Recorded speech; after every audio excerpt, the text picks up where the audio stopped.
Hello students, welcome again बेटा। और आज की इस वीडियो में हम डिस्कस करेंगे कार्यपत्रक 85 ठीक है ना, यानी कक्षा 6 से 8 के बच्चों के लिए ये वर्कशीट है। अब बेटा ये एक ही वर्कशीट है आपकी जो 6 से 8 सभी बच्चों को करनी है, ठीक है। इसके अलावा आज के लिए आपकी और कोई वर्कशीट शेड्यूल नहीं है।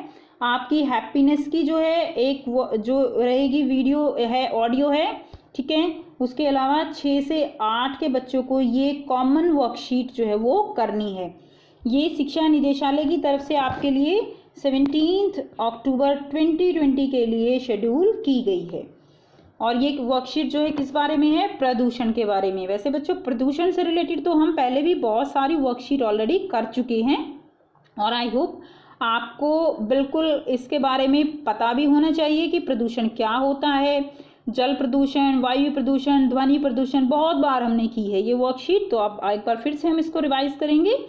चलिए स्टार्ट कर लेते हैं। तो बच्चों ये जो वर्कशीट है आपको प्रदूषण से रिलेटेड है, आप इसको अपनी जो एसएसटी की कॉपी है उसमें आप कर लीजिए, ठीक है ना। प्रदूषण से रिलेटेड वर्कशीट है, आप इसको अपनी एसएसटी की कॉपी में करेंगे।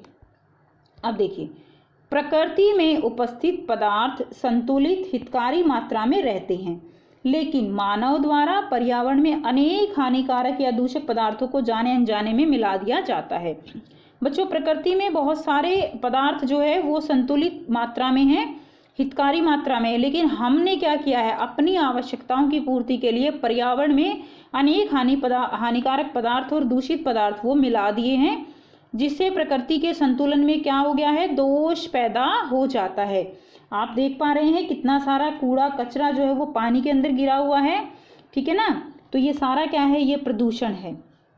अब जो क्या है, प्रदूषक पदार्थ वो पर्यावरण और जीव जंतुओं को क्या करते हैं, बहुत ज़्यादा नुकसान पहुंचाते हैं। वर्तमान में प्रदूषण की स्थिति इतनी भयंकर हो चुकी है, इससे पूरे विश्व में इससे निपटने के लिए अनेक प्रयास किए जा रहे हैं।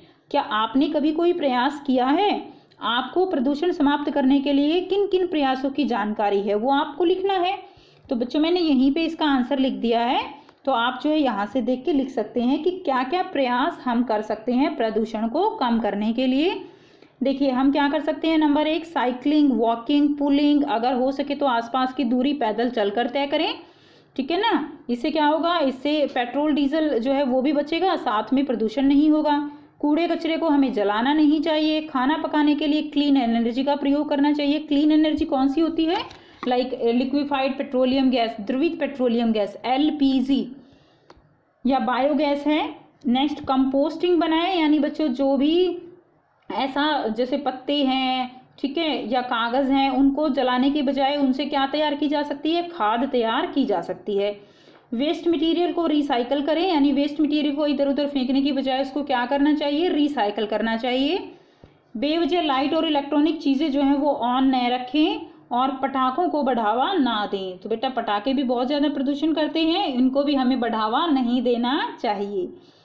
प्रदूषण की हानियों और उसके प्रति जागरूकता के लिए आपको नारा लिखना है, ठीक है। जैसे कल को बचाना है, प्रदूषण को भगाना है, तो इस तरह का नारा आपको एक और लिखना है। वो नारा क्या है, प्रदूषण को मार भगाओ, जीवन को सरल बनाओ।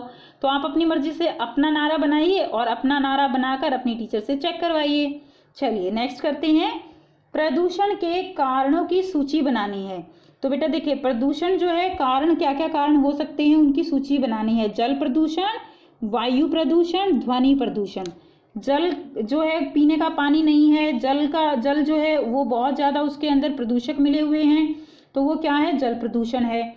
वायु हमारी सांस लेने लायक नहीं है, वो क्या है, वायु प्रदूषण है। ध्वनि यानी जो शोर शराबा है वो क्या है, वो सारा ध्वनि प्रदूषण है। तो चलिए बेटा हम तीनों को एक साथ डिस्कस करेंगे, जल प्रदूषण, वायु प्रदूषण और ध्वनि प्रदूषण। इसके कारणों की सूची जो है कि क्या क्या इसके कारण हैं ये प्रदूषण फैलने के। सो बच्चों यहाँ से आप लिखेंगे फर्स्ट जल प्रदूषण के कारण। तो जल प्रदूषण के क्या क्या कारण हैं, घरेलू बहिस्राव यानी जो भी मल विसर्जित किया जाता है पानी के अंदर। तो बेटा हमने यहाँ पे मेन जो है पॉइंट्स आपको लिखे हैं, आप इनको चाहो तो एक्सप्लेन करके और भी बड़ा जो है आंसर लिख सकते हो। उसके बाद देखिए वाहित मल, तो जो पशुओं का मल है, उनको जो पानी में नहलाते हैं, उनसे जो मल है वो पानी को गंदा करता है। औद्योगिक बहिर्स्राव, औद्योगिक यानी उद्योगों का जो पानी निकलता है, गंदा पानी निकलता है, वो सारा नदियों में छोड़ दिया जाता है, जिसके कारण जल प्रदूषण होता है। नेक्स्ट देखिए कृषि बहिर्स्राव। कृषि बहिर्स्राव का मतलब क्या है कि जो कृषि जैसे उर्वरक हैं, जो फर्टिलाइजर्स होते हैं, वो सब क्या है पानी के अंदर छोड़ दिए जाते हैं। जो एक्स्ट्रा जो बच जाते हैं या वहाँ से पानी जब उनको दिया जाता है तो एक्स्ट्रा पानी अगर होता है तो वो भी नदियों में बह जाता है, जिसके कारण जो पानी है वो गंदा हो जाता है। नेक्स्ट देखिए ऊष्मीय या तापीय प्रदूषण। तो ये भी बेटा एक तरह का जल का प्रदूषण है, जिसमें जो रिसर्च की जाती है, खोज की जाती है उद्योगों में, फैक्ट्रियों में, ठीक है, तो वहाँ पर जो उसका जो वहाँ पर बचता है, एक्स्ट्रा मटेरियल जो बचता है, वो भी वहाँ पर पानी में छोड़ दिया जाता है, नाभिकीय क्रियाएं की जाती हैं, ठीक है ना। तो वो सारा सब कुछ जो उद्योगों का बचा हुआ है वो सब पानी में छोड़ देने से जल प्रदूषण होता है। नेक्स्ट देखिए वायु प्रदूषण के कारण। सबसे पहला क्या है, मानवीय स्रोत। वर्तमान में वायु प्रदूषण का प्रमुख कारण क्या है, मानव की विभिन्न गतिविधियों द्वारा वायु में छोड़ी गई गैसें, अन्य हानिकारक पदार्थ जैसे कार्बन डाइऑक्साइड, कार्बन मोनोऑक्साइड। दहन प्रक्रम, दहन क्या होता है, जलना। दहन अनेक प्रकार से होता है, जैसे सफाई कार्यों में कूड़ा करकट जलाने आदि, तो इससे वायु प्रदूषण होता है। नेक्स्ट औद्योगिक निर्माण प्रक्रम, उद्योगों का जो है निर्माण होता है, उससे वायु प्रदूषण फैलता है। नेक्स्ट है कृषि कार्य आदि। नेक्स्ट देखिए ध्वनि प्रदूषण के कारण है। ध्वनि प्रदूषण के कारण क्या क्या होंगे, फर्स्ट उद्योग। तो लगभग सभी औद्योगिक क्षेत्र जो वो क्या करते हैं, ध्वनि प्रदूषण से प्रभावित हैं। कल कारखानों में चलने वाली मशीनें वो आवाज़ उत्पन्न करती हैं, जो इसका प्रमुख कारण है। नेक्स्ट है यातायात के साधन। तो जो भी यातायात के साधन हैं वो सभी किसके कारण है, वायु जो ध्वनि प्रदूषण है उसके कारण है। तो यातायात के साधन वो वायु प्रदूषण के भी कारण है।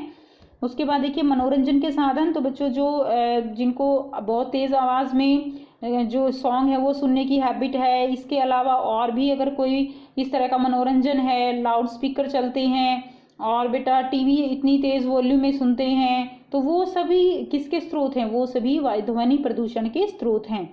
नेक्स्ट देखिए निर्माण कार्य, यानी जो मशीनें चलती हैं, घर बनते हैं, उद्योग जो है फैक्ट्रियाँ उनमें मशीनें चलती हैं, तो ये सब निर्माण कार्य में जो भी साधन प्रयोग में लाए जाते हैं उनसे ध्वनि प्रदूषण होता है। नेक्स्ट है आतिशबाजी। तो जो ये पटाखे वगैरह छोड़े जाते हैं उनसे भी क्या होता है, बहुत तेज़ जो है ध्वनि प्रदूषण होता है, और साथ साथ हमने पढ़ा कि उनसे जो है वायु प्रदूषण भी बहुत ज़्यादा होता है। तो बच्चों ये अलग अलग आप जो है लिखेंगे कि किस क्या क्या कारण हैं, और भी बहुत सारे कारण हैं बच्चों, तो वो उसमें आप ऐड करके लिख सकते हो कि किस तरह से ध्वनि, वायु और जो जल प्रदूषण है वो फैलता है। तो ये थी बच्चों आपकी आज की वर्कशीट। आई होप बेटा आपको वर्कशीट क्लियर है। कोई भी प्रॉब्लम है तो आप कमेंट करके पूछ सकते हो। वीडियो अच्छी लगी तो लाइक शेयर जरूर कीजिए, चैनल को सब्सक्राइब कीजिए, and thanks for watching. Have a nice day.